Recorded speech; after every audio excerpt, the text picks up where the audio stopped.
Olá, sejam todos bem-vindos aqui a mais um episódio do nosso Histórias Diversas Podcast, o seu podcast de literatura. Se você é um amante de leitura como eu ou está querendo entrar nesse universo, está no lugar certo. Eu sou Custódio e a gente está sempre aqui falando desse tema com muito carinho para vocês, sempre com um convidado, uma convidada muito especial, que eu vou apresentar para vocês daqui a pouquinho.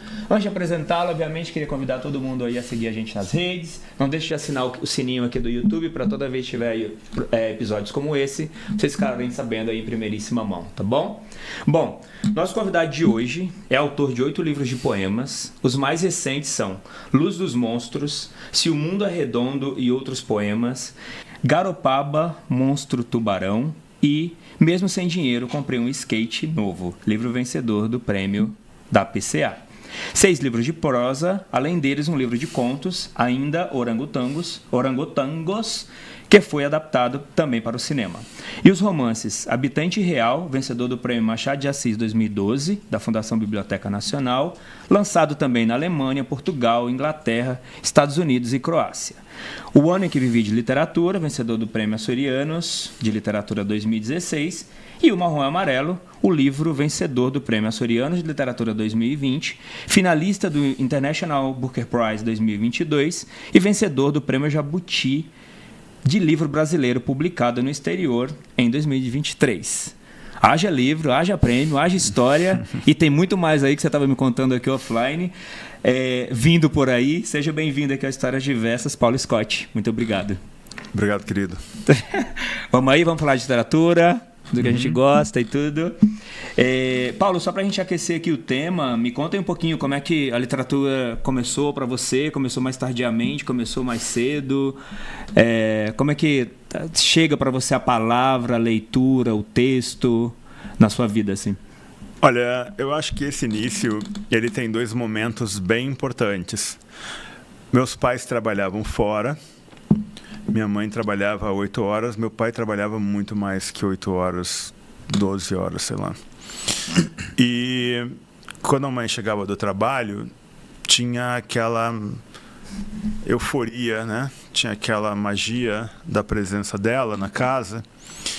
E ela nos servia a janta, e ela sempre lia alguma coisa para nós.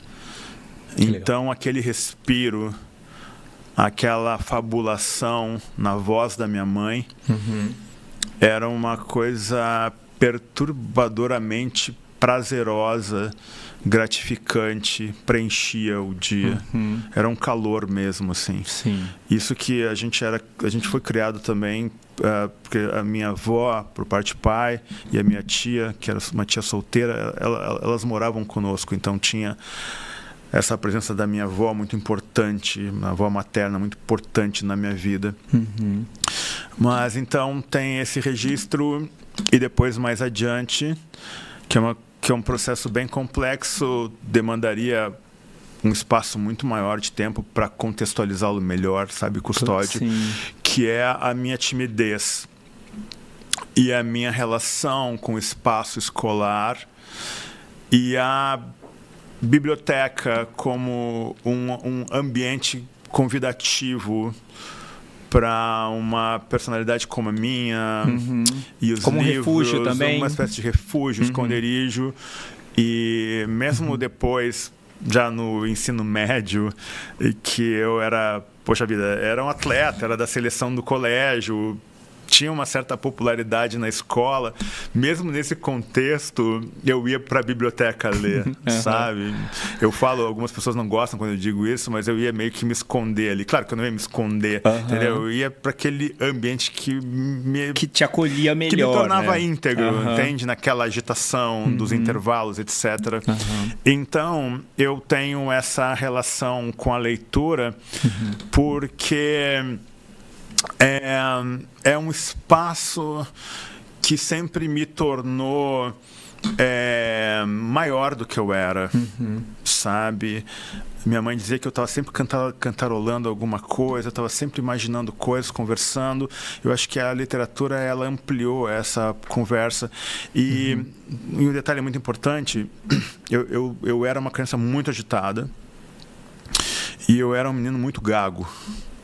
Como de fato eu sou gago até hoje, depende do período, da situação. Se eu não estiver concentrado, eu fico gago, tá? Eu tenho que me concentrar para não gaguejar. É uma coisa muito interessante, porque tem um movimento de palavras que a pessoa gaga tem que utilizar na cabeça, ela está sempre imaginando, sabe, várias ramificações, vários caminhos, porque ela sabe que se ela pegar um caminho tal, ela vai travar. Então ela está sempre mobilizando um léxico, uma paleta de oportunidades para não trancar, para não emperrar. Então, essa coisa de jogar com a palavra o tempo todo na frente para que o mecanismo emocional, o seu diafragma não emperre, fez com o meu caso, com que em algum momento eu passasse a amar as palavras. E a leitura te ajudou nisso? Total, né? Porque ela te recheia com novos significados, novas sonoridades, novos ritmos, porque a questão da gagueira é você encontrar um ritmo que permita você escapar da angústia permanente que é o processo de fala, que é o processo de respiração.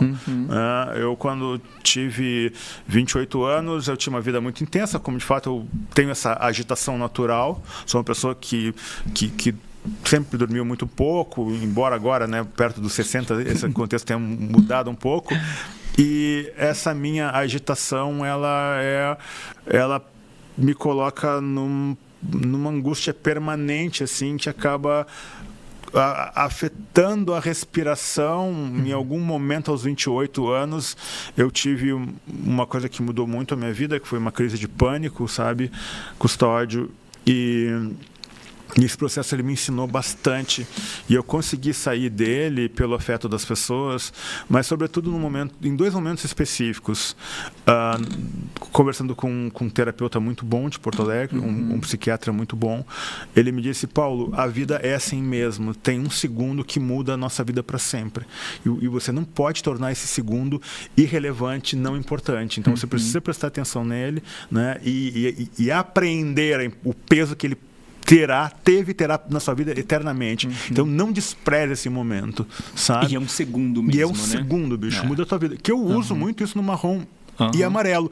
E outra coisa que mudou muito a minha vida foi que nesse processo para sair, né, dessa crise de pânico, foi uma terapia de respiração que eu fiz, que eu fui com o terapeuta e assim que eu comecei a falar, ele disse: você teve um parto difícil, de agonia, você e sua mãe. Eu falei: mas como você sabe disso? Pela maneira como você respira.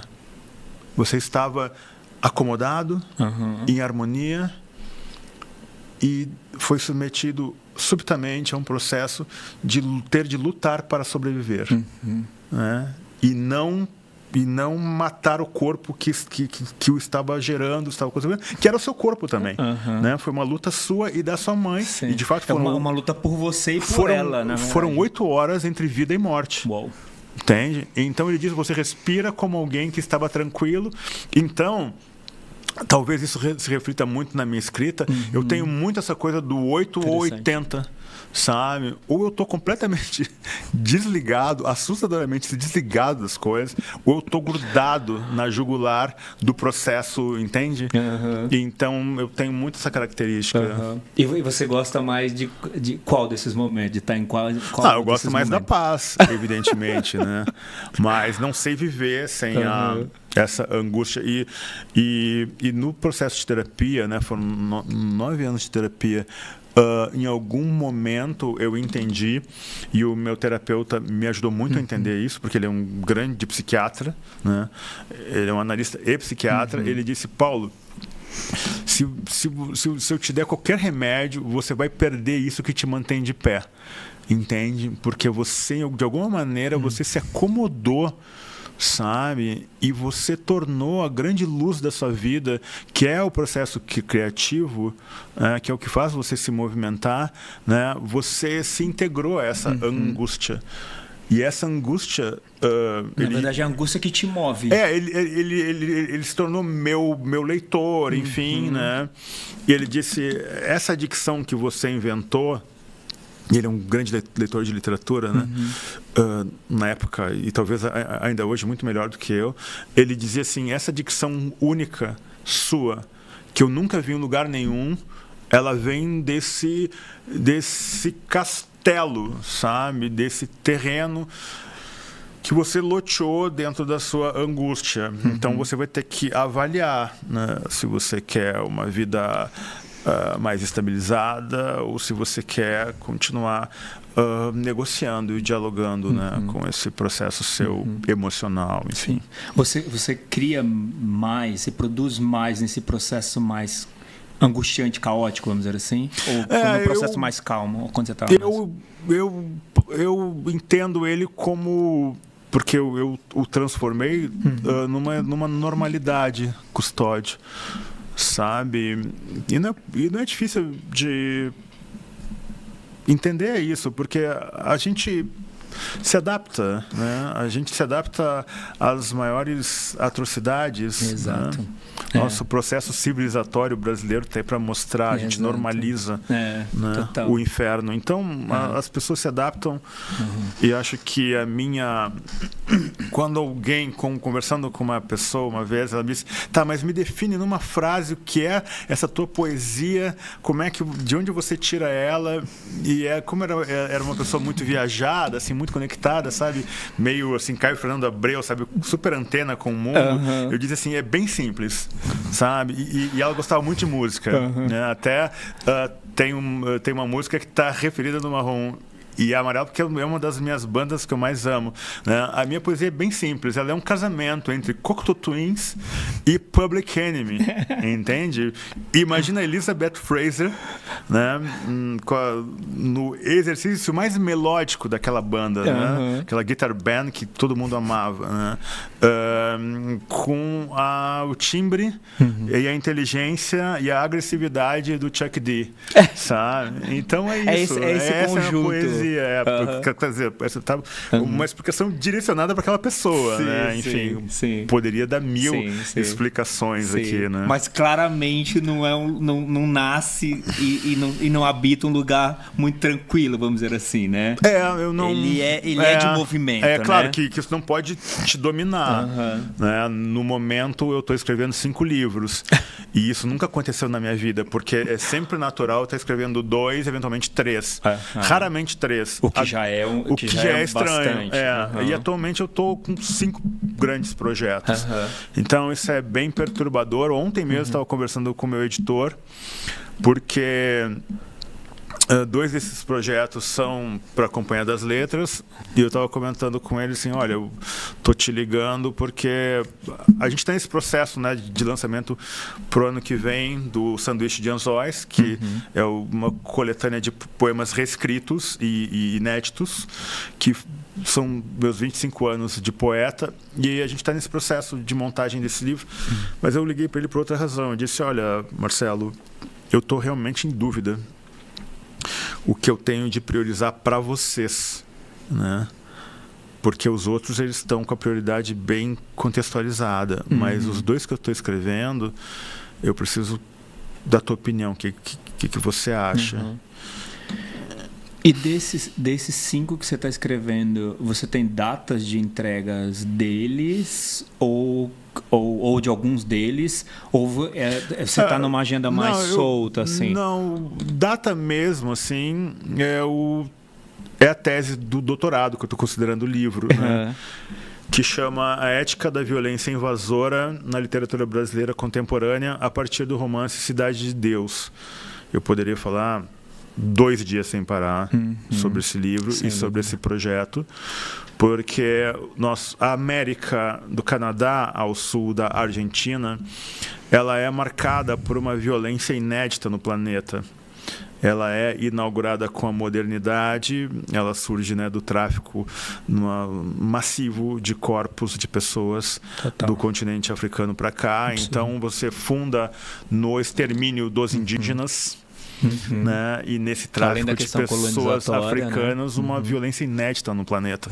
Então não adianta, se tivesse que resumir o nosso continente é sangue. Então eu discuto assim essa violência nova, a ética da violência invasora. Ética é uma palavra europeia que ela tem muitas artimanhas, né, na sua impressão, na nossa moralidade, na nossa conduta. Então, me parece que falar de um romance que é genial em todos os sentidos, que se passa na capital mundial da invenção da escravidão moderna, que é o Rio de Janeiro.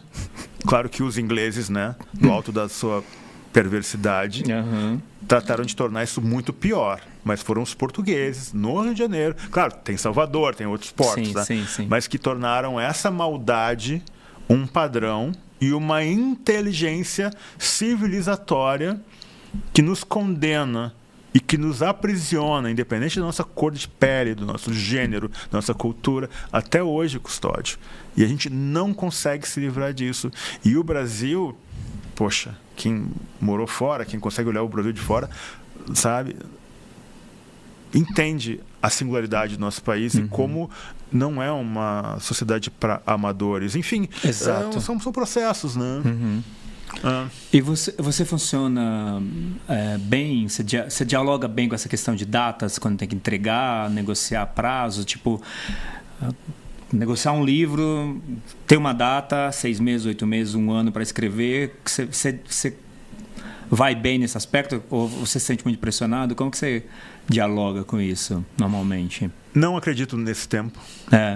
Nunca acreditei. Então você não fecha a data? Como advogado, claro que eu fecho datas. Como advogado eu vivi anos, né, em função de prazos.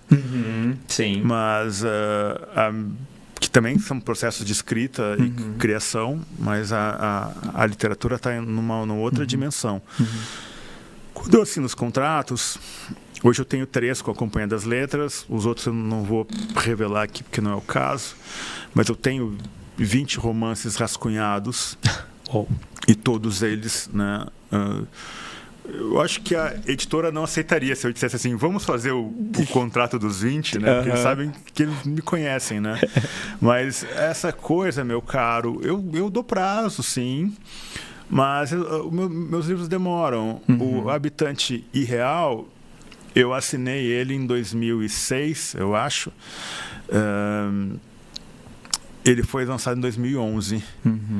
Quando eu assinei ele, a editora falou o seguinte: Paulo, você vai escrever um livro sobre indígenas e você vai falar da atualidade política, né?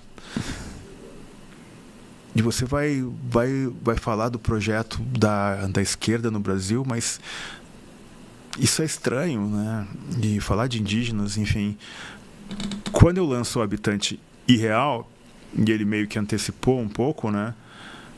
Ele é uma espécie de marco, né? Tanto que você vê Cristóvão Tesa, João Gilberto Noll, várias resenhas dizendo que esse livro é um marco. Sim, total. O Habitante, ele vê o que vem depois. As pessoas falando de indígenas. Exato. Né? Eu quero dizer uma coisa: as pessoas não indígenas, né, olhando para os indígenas, porque os indígenas sempre tiveram uma produção incrível, e a conjuntura política contemporânea, para longe daquele, isso vai ficar datado, incorpora quase que um padrão, uma receita universal de ter que escrever uma obra relevante no país. Então, essa coisa de ficar escutando muitos outros, às vezes pode ser uma séria armadilha, sabe? Para quem efetivamente quer deixar uma marca. Porque as pessoas gostarem do que você escreve, Custódio, é pretender demais, entendeu? Isso escapa do controle de qualquer autor, qualquer editora, entende? Mas uma coisa você pode ambicionar, que é a sua voz única. Perfeito. Aquela gota de sangue que só você pode entregar. E aí eu imagino que quando eu estiver debaixo da terra, as pessoas vão dizer assim: poxa, o Scott, ele perseguiu essa solidão. Ele segurou essa pretensão, sabe, de ter uma voz única. E talvez, independente dessa coisa toda de repercussão, de obra, vender é importante porque isso paga as contas, mas até mais do que isso é saber que aqui dentro ou até fora do país, né, quando você vê uma resenha de um jornal importante dos Estados Unidos ou uma resenha importante na Inglaterra ou na França, né, os caras dizendo, como já foi dito assim, poxa, você olha um livro do Paulo Scott, você reconhece o livro a quilômetros de distância, sabe? Você vê que é a voz dele, entende? E na poesia se diz muito isso sobre a minha poesia. Sem dúvida. E na prosa também se diz. Então, poxa, Custódio, isso justifica uma vida. Isso justifica qualquer coisa, né? Entende? Que é a sua marca, né? Porque prêmios, até as pessoas dizem, pô, Scott, tu é muito arrogante, porque quando você ganha um prêmio, você não divulga que você ganha um prêmio. Eu falo, gente, a importância desse momento, dessa casualidade, dessa sorte, né? Ela significa para mim, entende? Mas eu a compreendo dentro de uma hierarquia, sabe? Perfeito. De importância. E eu não posso ser, sabe, dentro dessa maturidade ou dessa arrogância, talvez, né? Eu não posso me trair nela. Entende? Vamos dizer assim, é uma arrogância. É uma arrogância. Acho que não chega a ser uma arrogância e no sentido literal da palavra, porque você reconhece a importância. Sim, acho que tanto que eu agradeço. Eu sempre posto por 24 horas, eu disse, exato. Eu posto obrigado. Exato, tipo, não é que você não reconhece. Mas eu não faço foto com o troféu, não também fico você muda um mês, exato, sabe, falando. A história por causa porque, disso. Poxa vida, alguém... Quer ver uma coisa? O Habitante Irreal ainda é o meu livro mais traduzido, mais premiado, mais estudado. E que até hoje, o livro que me trouxe as mensagens em quantidade, sabe, que mais me abalaram é o Habitante Irreal, não é o Marrom e Amarelo, sabe? Se eu pegar esses retornos que vêm do que eu escrevo, isso é muito mais importante. Mas tem qualquer pessoa falaria que é o Marrom e Amarelo, pela visibilidade e tudo. Porque tem todo um ciclo de esquecimento, sabe? E não são livros assim, né, recepcionados dentro de uma chave de vamos aplaudir, né? Porque são livros que incomodam.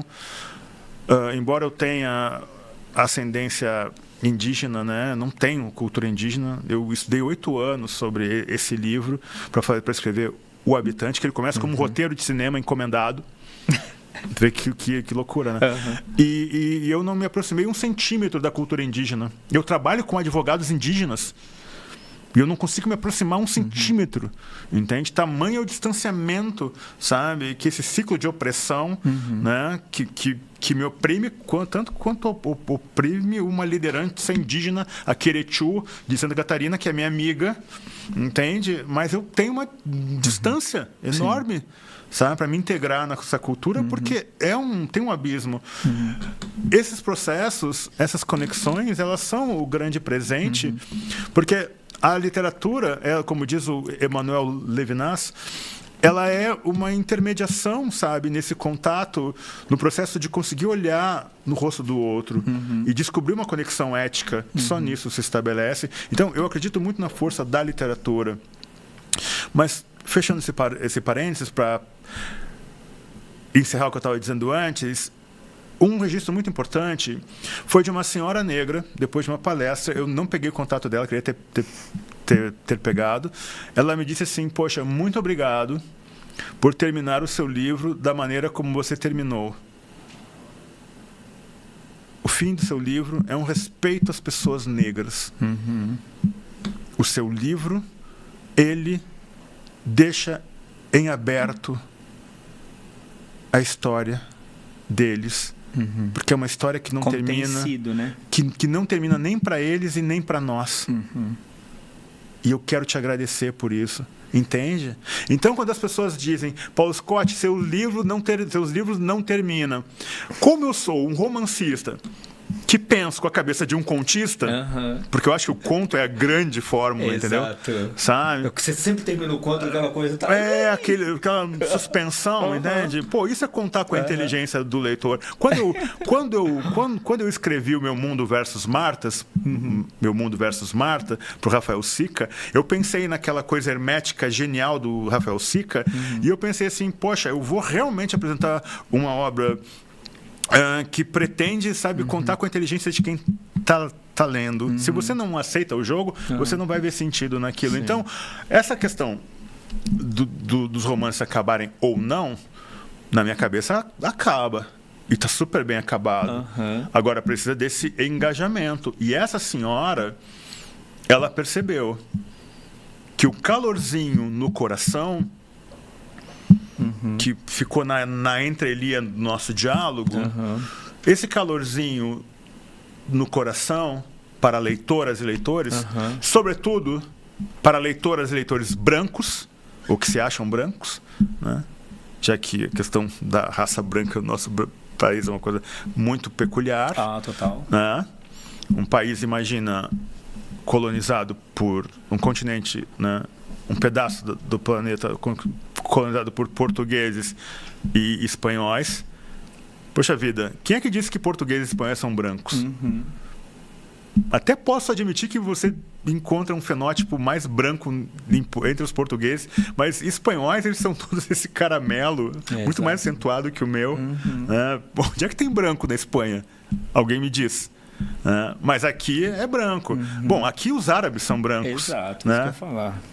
Você, né, você mesmo fala que as pessoas te tratam como uma pessoa branca, né?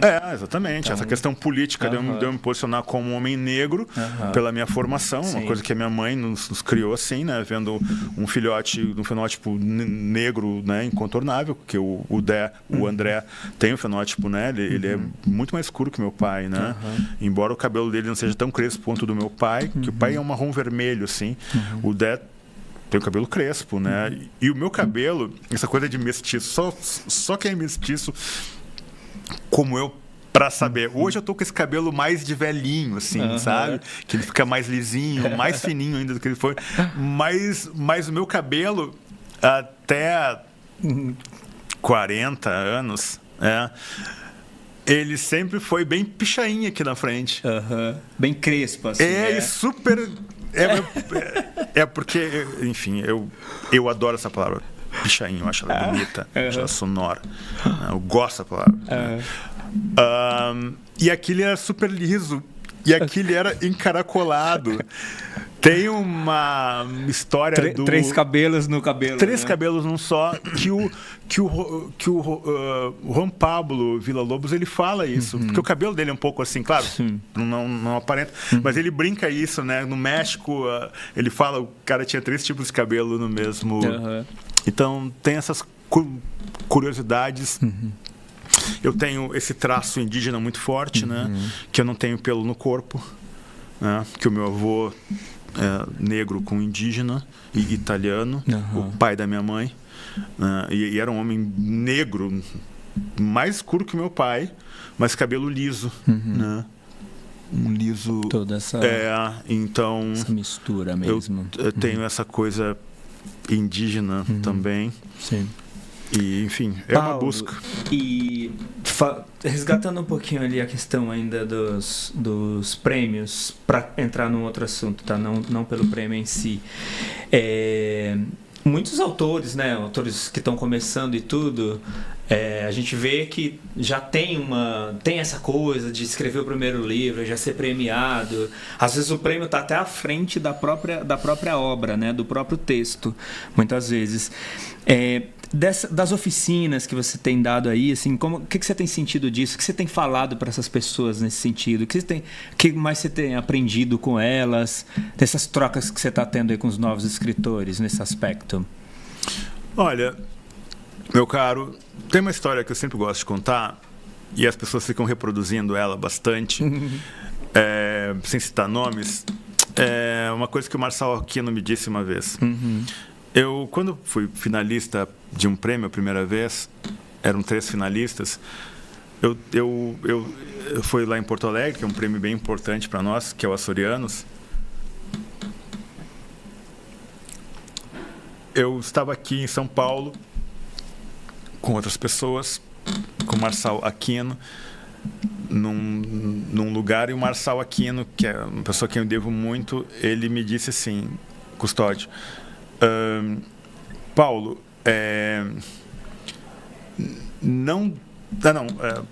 estou lembrando aqui, eu liguei para Porto Alegre, alguém de Porto Alegre me ligou dizendo que eu não tinha ganhado.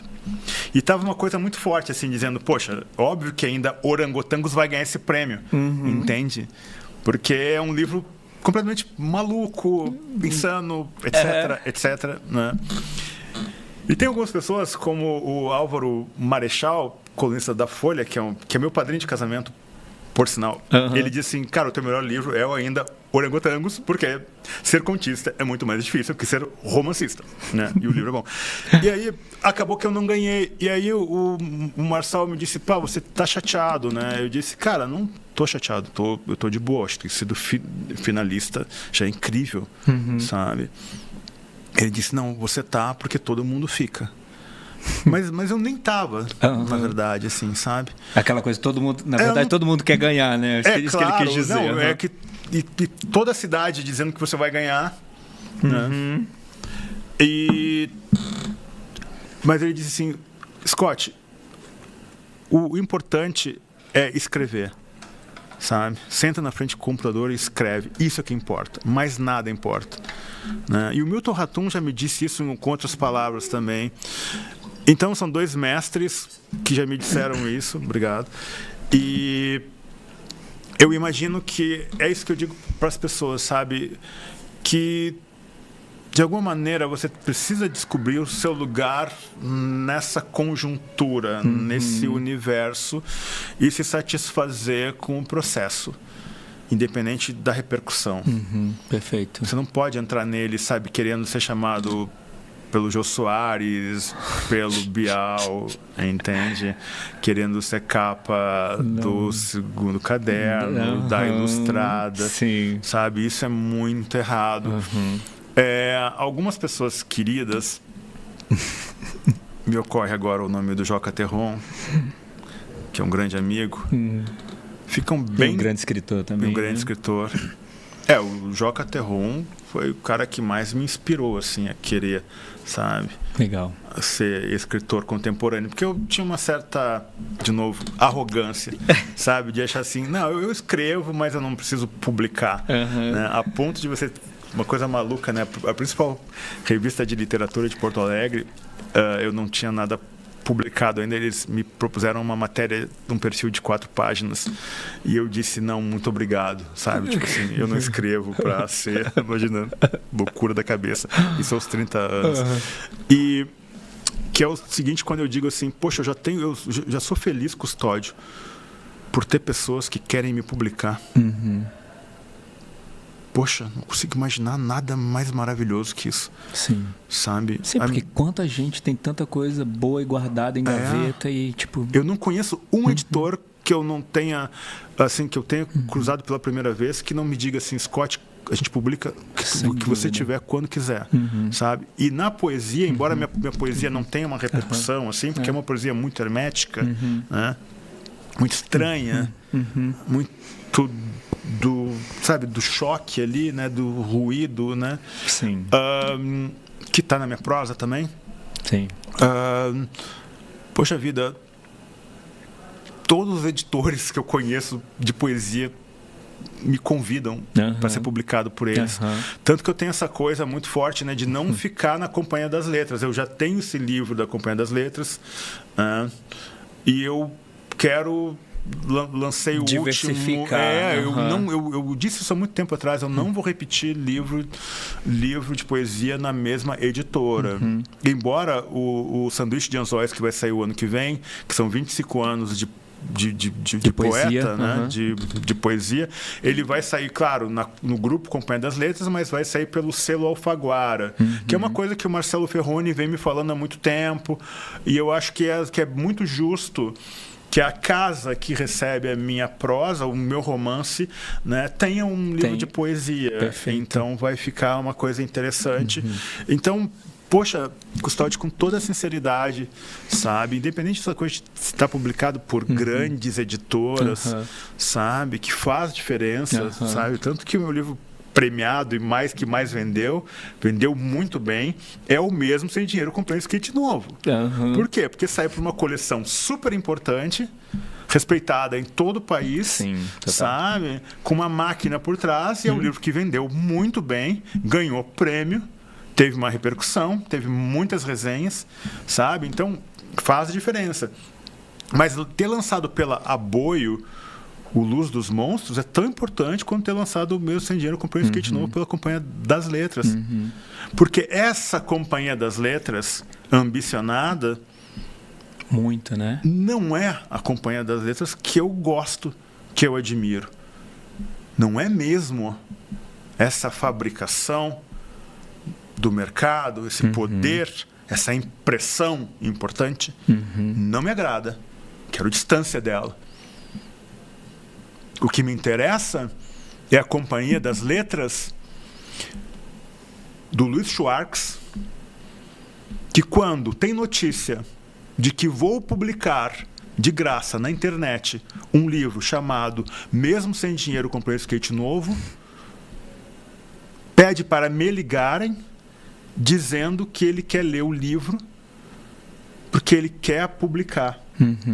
E ele lê o livro e ele me diz: Paulo, o seu livro não só vai entrar na coleção, que na época lançava 2 livros por ano, agora parece que são 4. Não só vai entrar na coleção, mas vai furar a fila da programação. Porque nós não temos nenhum poeta nessa coleção como você. Essa Companhia das Letras me interessa. Essa Companhia das Letras que tem Antônio Cherchenesky, que me convida, a pedido do Luiz Schwartz, para um café, que foi editor, inclusive super jovem, ele foi editor preparador do Habitante Irreal. Ele que me pediu para não tirar as notas de rodapé. Ele disse: cara, se te pedirem, tu me promete, se te pedirem para tirar essas notas de rodapé loucas, que não dá para entender o que está acontecendo, por favor, não retira nunca, sabe? Um gênio esse Isso, menino, o Cherchenesky. o Antônio Cherchenesky, sabe? E temos uma conversa definitiva sobre várias questões.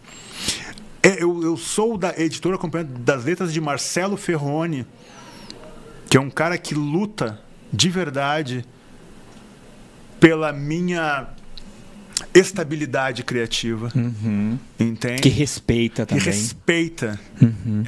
Além de um gênio, de um escritor genial, é um editor respeitoso. Claro, entende? Nós temos os nossos ruídos, entende? E é um editor que, apesar de ser um escritor genial, consegue se colocar em primeiro lugar como um editor atento. O ego dele, a vaidade dele, a ambição dele, sabe, no jogo, né, da luta pela, né, contra a insignificância, né, que é o que assola quase todo criador, né? Serei eu condenado à insignificância? Todos seremos, meu caro amigo, minha cara amiga, né? Mas a gente luta, né?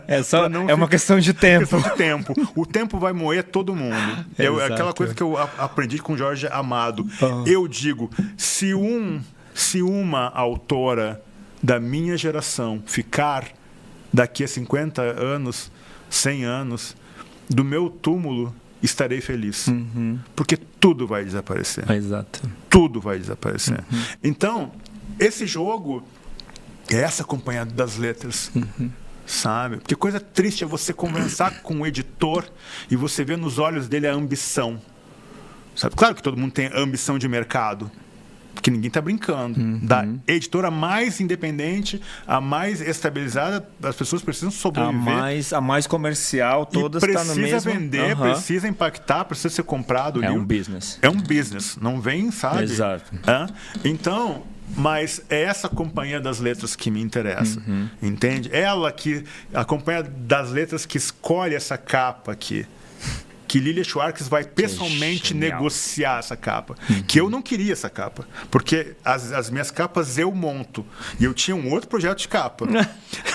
E aí quando o Marcelo Perrone me manda a capa, né, ele diz assim, olha só que capa linda que nós conseguimos, a Lilia negociou a equipe toda, aqui pessoalmente, enfim, né? Teve um empenho da casa para ter essa capa maravilhosa. Eu disse, eu não quero essa capa. Aí eu peguei e mostrei pra Morgana o celular. Aí a Morgana disse, tu tá louco? Isso aqui é um Sidney Amaral. Tu vai ficar com essa capa assim, porque essa capa é maravilhosa. A capa sugerida pela editora. A capa. Santa Morgana, obrigado.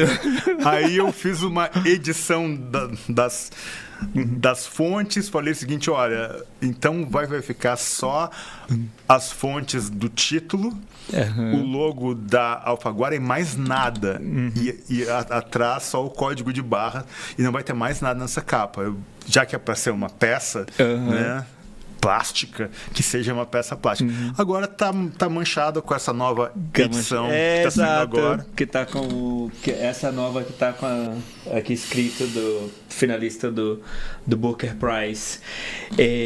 Bom, você é um ditador de tendências, de temas, de tudo, né? Que a gente tá vendo aqui. Coisa louca, Custódio, eu vou ser bem breve. Claro. Quando eu fechei o marrom e amarelo, poxa, foi em 2012.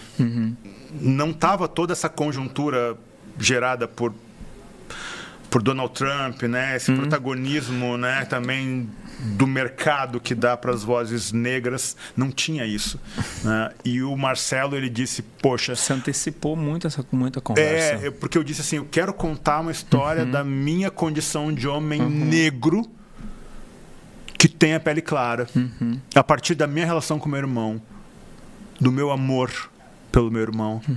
E o Marcelo disse, genial. Até nós teríamos um romance antes, mas o Marcelo disse, não, vai ser esse romance, né? E aí ficou aquela coisa, né? O livro, eu retardando o livro, mas de 2012, lançado em 2019, ficava aquela coisa, cada ano que se concluiu, dizer, Scott, será que o ano que vem você consegue acabar o livro? Né? Porque veio esse boom, né, das vozes negras. E esse romance, ele tem muitas questões, assim, né? A condição do pardo, né, é um tabu no nosso país. A questão racial já é um tabu. Total. Mas o pardo é um vespero, meu caro. Exato. É um vespero. Essa loucura da parditude, essas pessoas dizendo que o pardo é uma raça, essa insanidade, né? É só uma ponta, é a ponta do iceberg que eu posso te garantir, porque eu discuto isso academicamente. Sim. E tem um movimento de pessoas que eu respeito muito, admiro profundamente, que sustentam essa possibilidade, né? De no Brasil o pardo ser considerado uma raça. Eu acho isso insano, acho suicídio. E eu te digo, vai ser o grande tema dos próximos anos. E aí você vê que o marrom e amarelo se renova. Como ele se renova no último ano, a partir de algumas leituras, que já estava exercitado no ano que eu vivi de literatura, que tem um protagonista masculino, porque o cara é progressista, é um querido, mas é um protagonista de masculinidade tóxica. Sim. Como, de modo geral, a masculinidade é. Né? Então, o marrom e amarelo, aquela cena do quartel, é uma cena de masculinidade, né? Então tem esse viés, né? Masculinidade no marrom e amarelo, né? Mas enfim. Você sabe que eu falei pra você que eu li o Voláteis, né? Recentemente. Gostei muito. Você falou que é uma reedição dele, né? Edição. Eu notei aqui, e ele foi publicado, eu não sei quando foi escrito, em 2005, né? Se não me engano, pelo que eu pesquisei. E eu vi aqui, num dos trechos, que você cita o marrom. Está escrito marrom e amarelo. Eu achei muito interessante. E aí, até quando você me deu hoje a poesia, eu falei, Custódio, aqui que nasceu, que aliás, muito obrigado pelo presente. Eu trouxe essa edição maravilhosa aqui por me convidar. Super personalizada. Estou muito feliz que ele marcou um poema aí falando de onde nasceu o marrom e amarelo. E eu fiquei pensando aqui também. Eu falei, tá, mas na minha cabeça achei que o marrom e amarelo também já nascia quando ele é citado ali. De onde sai, já em 2005, que o livro nasce em 2012, a história nasce em 2012, mas aqui em 2005 já tinha um esboço dele, né? Você já estava com isso na sua cabeça, né? Você já estava provavelmente alimentando isso, né? Meu caro, Machadinho é a antessala do Federico. Perfeito. Aquela conversa que a avó do Machadinho, ela retinta, tem com o Machadinho no Parque da Redenção, que tem esse nome em função, né, dos escravizados, que oficialmente é Parque Farroupilha, né, mas é conhecido como Parque da Redenção. Popularmente, né, é conhecido dessa maneira. Puxa, é super a antessala de marrom e amarelo. Sim, perfeito. Sabe? Tá tudo conectado aí. Então, e eu ia te falar, enfim, você é um puta...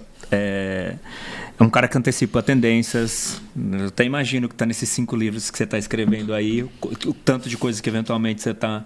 Tantas conversas que você deve estar antecipando aí. Pode, por favor. É a minha tese de doutorado, que eu já estou pensando nele como um livro, que é a ética da violência invasora no romance brasileiro contemporâneo, a partir do romance Cidade de Deus. Perfeito. Então, é um pouco essa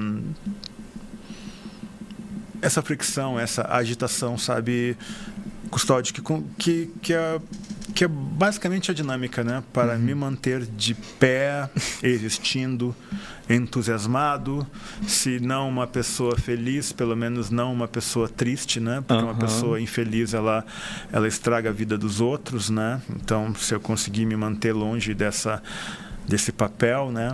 Desse lugar, serei agradecido. Maravilhoso. Muito bom. E aí, então eu queria pegar esse ponto das tendências e tudo. Eu ouvi uma fala sua falando que, né, quando ninguém falava do Jefferson Tenório, você indicou ele como sendo um dos nomes numa matéria, se não me engano, para o Zero Hora, sobre novos autores e tudo, um autor para prestar atenção, né? O que ainda bem, né? Que é o Jefferson Tenório. Eu queria te perguntar para essa mesma pergunta hoje, quem você indicaria? Quem está na sua lista aí de autores, novos autores aí que a gente deveria prestar mais atenção? Olha, o Evandro Cruz, que lançou agora pela Patois, mas já está na Patois, que é uma grande editora e está sendo super, né, cogitado pelas grandes. Perfeito. É um nome importante. Eu tenho medo de citar assim, porque são muitas pessoas com as quais eu convivo e eu faço preparação de romance, então as pessoas vêm me procurar, então eu fico muito engajado como leitor. Atualmente, por essa condição, né, de leitor de ensaios, eu estou muito demandado, estou muito sem tempo, mas a poesia, ela continua muito importante para mim. Eu tenho mantido atualizado em relação aos poetas. Enfim, são muitos nomes. A questão do Jefferson é a questão de vários autoras e autores, né? Eu fiz o prefácio do primeiro livro da Bruna Beber, do primeiro livro da Carol Ben-Simon. Eu tento me manter muito conectado com o novo, porque o novo sempre vem, sabe? E ele vem com o pé na porta.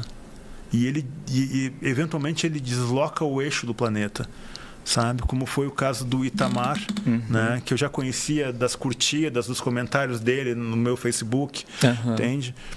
E a questão do Jefferson e de outros autores, né? De fato, eu fui a primeira pessoa que escreveu publicamente sobre o Jefferson, e quando eu indiquei o nome dele para acompanhar das letras, porque é um processo muito complicado, eu indico muitos nomes, não só para acompanhar das letras, mas para as outras editoras. Nomes que as editoras devem te perguntar bastante também. Me perguntam, nomes que não emplacam, né? Ou emplacam depois. Me lembro de uma conversa que eu tive com o grande Cassiano L. Machado, na época ele na Kozak Naif, né? E ele me perguntou, me dá 2 nomes aqui que você acha que são importantes, eu prestar atenção. Eu estava com ele na mercearia São Pedro e eu botei no papel Carol Ben-Simon e Antônio Cherchanesky. Nossa Senhora. Pergunta se ele fez alguma coisa com esses nomes que eu dei. Nada. Né? Passa um tempo, viram 2 estrelas da literatura brasileira. Né? E o mundo é assim, entende? Então, desde o meu jogo do Na Tábua que eu fiz lá, se você pegar o Na Tábua, que foi lançado pelo Lote 42, que faz parte do meu processo de inquietação, essa coisa que eu tenho de me conectar com o novo, né? Você vê que aquelas pessoas eram todas desconhecidas lá no começo do século. Hoje, né, nesse belíssimo trabalho, né, do João e da Cecília da Lote 42 e do Fábio Zimbres, você vê, são todas são estrelas da literatura brasileira. Então, me agrada estar conectado com isso, sabe? E quando o Emílio Fraia me pediu um nome, assim, Paulo, me dá um nome, sabe? O nome, eu falei, cara, é o Jefferson Tenório. E ele foi atrás, e o Jefferson tinha já esse livro, né? E a coisa bonita é quando você casa de uma Lilian Guerra, sabe? De um Jefferson, sabe? Que quando a autora, 2 casos bem importantes, quando a autora e o autor já estão prontos, entende? Eles já estão na altura da editora, sabe? Sim. Então, poxa, esse é um movimento que, enfim, é de mercado, mas é como eu falei o caso do Schwartz em relação ao skate novo e do Marcelo, porque eu devo muito ao Marcelo da repercussão do meu livro no exterior. O Marcelo Ferroni, ele realmente se engajou fora do esquema da editora em recomendar o meu livro. E eu não teria chegado aqui, sabe, se não for, a lista é enorme, eu não teria chegado aqui sem Marçal Aquino, não teria chegado aqui sem Luiz Rufato, sabe, sem André Del Fuego, não teria sem Isa Pessoa. Sim. Sabe, eu era um advogado que só queria ter um livro de poesia e um livro de prosa, só. Aí você recebe uma mensagem de Isa Pessoa, a grande Isa Pessoa, né, que saiu do circuito das grandes para fundar a sua, corajosamente, a Foz, com um projeto muito ambicioso, né, e pagou um preço, né, pela sua coragem.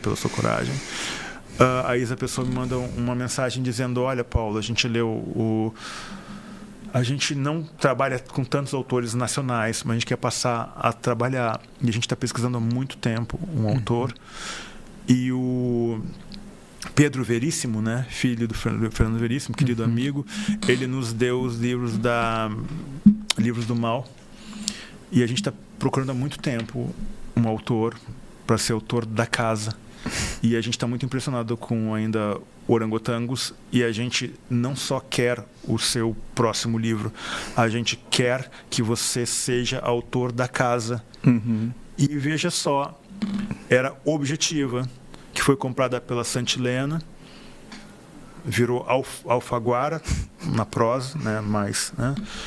Depois é comprada pela Random House, Penguin, e hoje é Grupo Companhia. Das Letras. Então, de certa forma, eu não saí da mesma casa. Exato. Onde fui acolhido por Isa Pessoa, quem eu devo muito. Teve esse convite maravilhoso. Então, né? São essas conexões, essas generosidades que faz a coisa acontecer, entende? Quantas vezes o próprio Joca me indicou para o mercado espanhol, que ele domina, né? Ele é uma estrela no mercado espanhol, né? Ainda não aconteceu, né? Mas talvez aconteça esse ano finalmente. Já 3 vezes editoras compraram livros meus e não aconteceram. Pode ser que agora saia, né, porque já está vendido. Enfim, são essas questões aí, né? Sim. E eu acho que uma coisa importante aqui, acho que também pelo conhecimento, pelo feeling, pelo próprio faro, né? Vamos dizer assim. Os autores que você citou aí, né? A própria Lília, o Jefferson, a Carol, assim, são autores muito competentes, e assim é muito claro a gente notar que eles estão preocupados com o texto. Sim. né? A gente fez uma conversa aqui com a Lília, até um episódio que não foi pro ar ainda, mas é delicioso, assim, a forma... Ele é genial. Com a forma tão genuína Não. que ela trata a coisa, que ela trata a profissão, que ela trata o texto. Não, ela é que coisa incrível. deliciosa, né? Ela é incrível. Essa escritora é incrível. Sim. É. Perfeito. O Paulo, e aí queria resgatar um pouquinho aqui para a questão da poesia, né? Que acho que é o gênero aí que você mais se encontra. Você, né? Já vi também algumas falas suas, você fala, se eu tivesse me definir, eu sou um poeta, né? Eu sou menos romancista e tal. A poesia é minha casa, né? A forma, é meu cartão de visitas e tal. Que eu acho muito legal isso, eu acho muito corajoso. Porque nem a poesia não é a poesia que vende mais, né? Não é a poesia que é o gênero mais fácil de ser lida e tal. E eu queria te perguntar exatamente isso, assim, quem são suas grandes referências e dar uma dica aqui pra galera que tá assistindo a gente, vendo a gente. Que livro de poesia, para quem está querendo entrar nesse universo, que você recomenda, que de repente vai ser uma porta de entrada ali para a galera que está vendo a gente, para entrar no universo da poesia? Que eu acho que a poesia é muito difícil de ser escrita, mas a poesia também é difícil de ser lida. Não. Né? Ela exige um exercício de interpretação, de dedicação ali ao que está sendo dito, aquelas frases curtas que se você prestar atenção às vezes são longuíssimas, em 3, 4 palavras, o que está querendo ser dito ali, ou o que está sendo dito ali. Então eu queria te pedir aí, perguntar essa dica assim, de quem está querendo entrar nesse universo. Qual seria um livro, um autor que você fala, além de você, qual seria um autor que você fala, olha, isso, acho que aqui é um caminho bom, que é um... Por isso, acho que faz sentido entrar por aqui. Tem alguém? Você sabe que um nome que eu não citei é Daniel Pellizzari, editor. Ele é um grande escritor. Vou anotar, inclusive. O Daniel Pellizzari, junto com o Daniel Galera e o Rodrigo Pilla, eles criaram a Livros do Mal. Mas foi o Daniel Pellizzari que me procurou e ele disse assim, Scott, a gente quer começar a publicar poesia e a gente quer que o nosso primeiro livro de poesia seja seu. E esse convite acabou levando ao ainda Orangotangos, né, que é um livro de contos, etc. Então, nesse ponto também, né, foi a poesia que me movimentou para dentro desse universo. Né? Eu me vejo, sobretudo, Custódio, como leitor. Eu estou aqui na tua frente porque eu sou um leitor muito dedicado, muito engajado. Só por isso eu estou aqui na tua frente. Legal. E mesmo você escrevendo 5 livros, você consegue ler muita coisa ainda? Eu estou muito no ensaio, né? Estou muito envolvido com ensaio, assim. A poesia eu sigo lendo, né? E para te responder, eu vou falar da minha paixão do momento, que já dura mais de um ano. E até nós convidamos ela para a apresentação que fizemos no terraço do Sesc Avenida Paulista, junto com a querida Kalila das Mercês. Eu queria recomendar a Kalila, obviamente, que vai lançar um livro de poesia o ano que vem. Mas o nome do momento, para mim, é a Maria Isabel Iorio. Ela é realmente impressionante. Gosto muito da Maria Isabel. Acho que é uma dicção impressionante. Mas boa dica. Eu não tenho dúvida de que a grande revolução desse século no Brasil é essa dicção desse olhar feminino, desse protagonismo, né? Dessa dicção trans e feminina. De maneira... Quando eu falei isso em 2004, eu disse assim, poxa, sabe, a poesia brasileira em poucos anos vai ser dominada pelas mulheres. Algumas mulheres disseram, Scott, você está sendo muito otimista. Passa-se um tempo e realmente, né?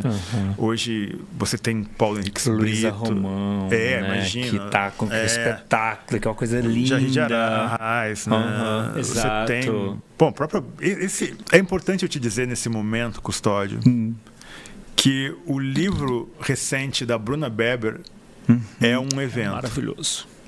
Olha, como eu disse, né, eu fiz o prefácio do primeiro livro dela.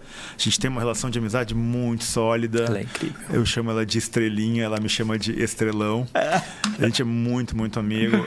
E eu sou muito duro, muito crítico com as minhas amigas, meus amigos que escrevem, porque tapinhas nas costas não nos levam a lugar nenhum, sabe? Eu li o Veludo Rouco, que eu estava lembrando aqui, que eu li dela, que é maravilhoso. Então, a Bruna foi num lugar... Porque aquele primeiro livro da Bruna é um acontecimento. O primeiro livro da Bruna é um acontecimento, sabe? E depois ela tem uma poesia que mantém um nível muito alto, mas agora, com esse livro, ela foi num outro lugar. Então, leiam Bruna Beber. Dado o recado aqui. A gente tá indo pro finalzinho aqui. A gente tem... Então deixa eu ser leitor aqui. Tá, por favor. A gente tem Angélica Freitas. A gente tem... Micheline Verunski. Nossa senhora. Prosadora, é uma poeta imensa. Quer dizer, bom, eu vou parar aqui porque enfim, a lista é enorme. A gente ficaria aqui falando de uma lista enorme. A gente tem um quadro aqui que chama 3Es, que são 3 livros, um para enaltecer, um para emprestar e um para esquecer. Quem são esses 3 livros para você? Ou quais são esses 3 livros para você? Para emprestar...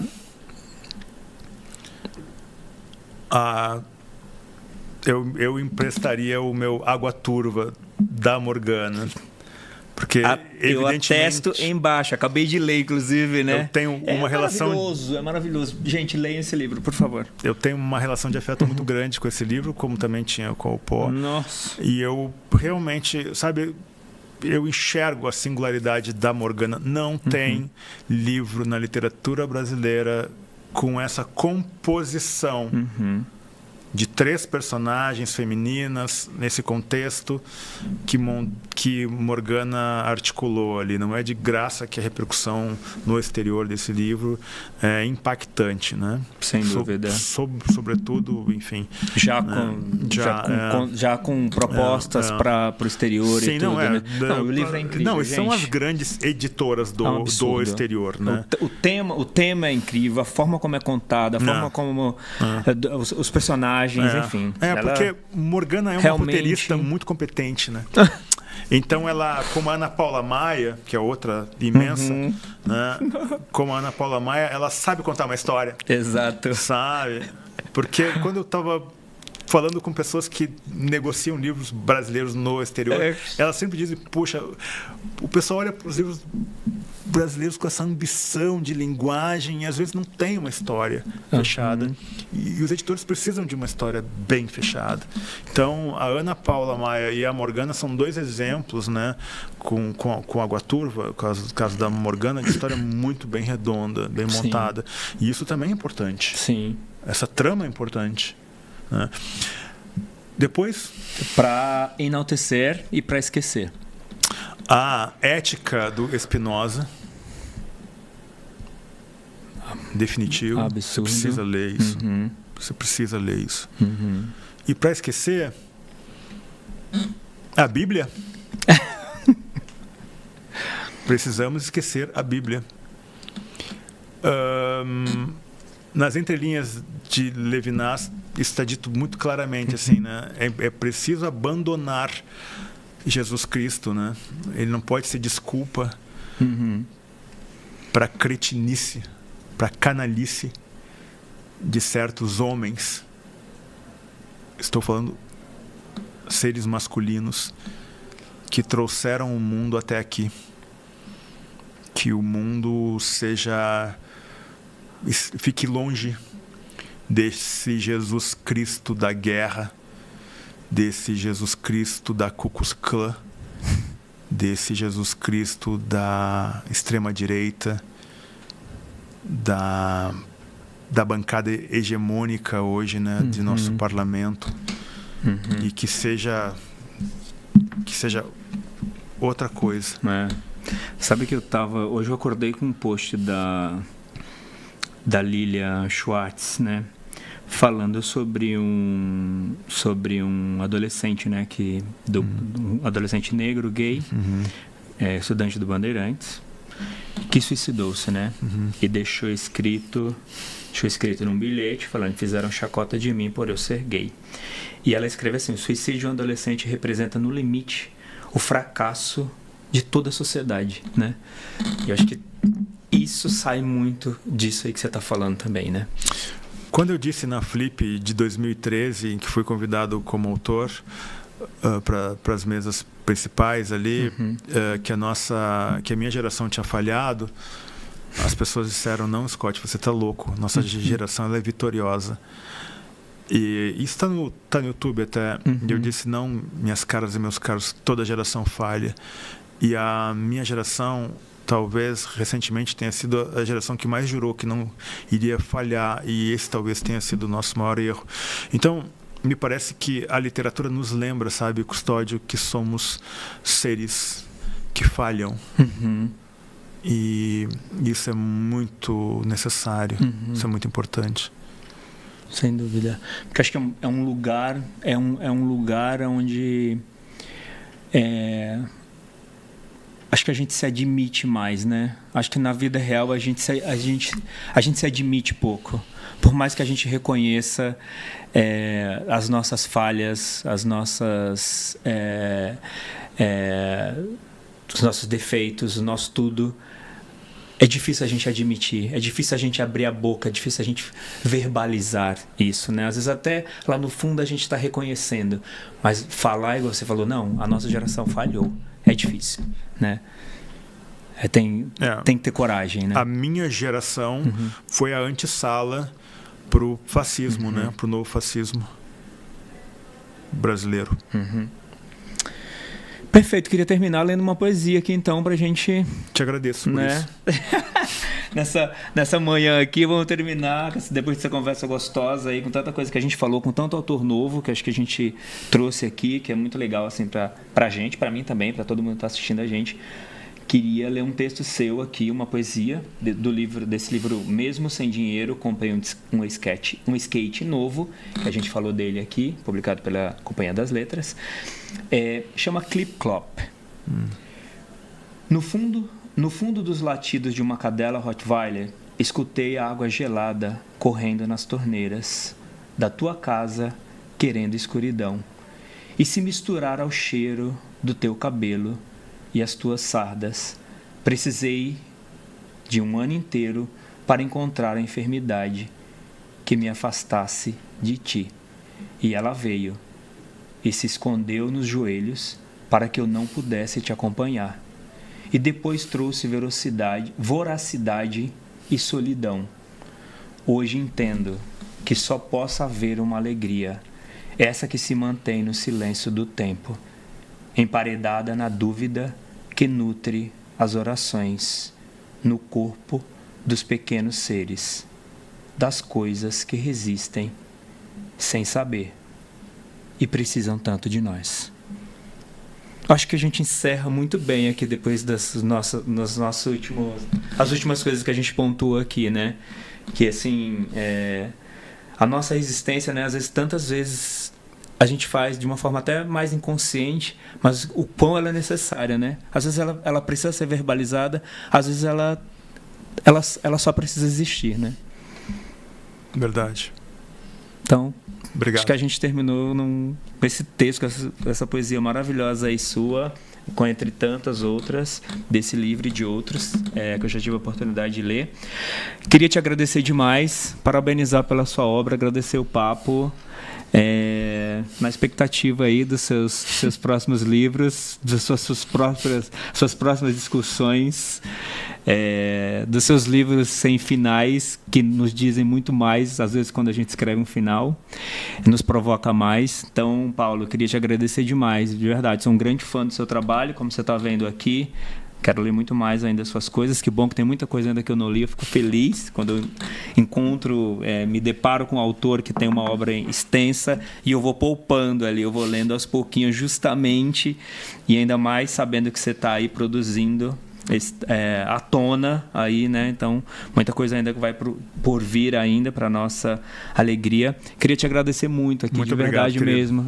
Agradecer o seu tempo, obrigado mesmo. Agradecer a conversa, agradecer a gentileza e agradecer o trabalho que você tem feito aí como leitor, como escritor pela nossa literatura, tá? Obrigado. De verdade. Muito obrigado. Obrigado. Gente, super obrigado aí por estar com a gente aqui nesse episódio completo, maravilhoso, essa conversa aqui que eu gostei muito de fazer com o Paulo. Não deixa de seguir a gente aí no YouTube, nas redes sociais, obviamente, para toda vez que a gente tiver um episódio como esse, vocês ficarem sabendo aí em primeiríssima mão, tá bom? Por favor, deixem aqui seus comentários, o que vocês acharam do episódio, quem vocês gostariam de ter aqui no podcast também, de outros autores, outras pessoas relacionadas também à literatura. Em breve, já a gente se vê aí num próximo episódio, tá bom? Um beijo grande, fiquem com Deus e a gente se vê já, tá? Beijo.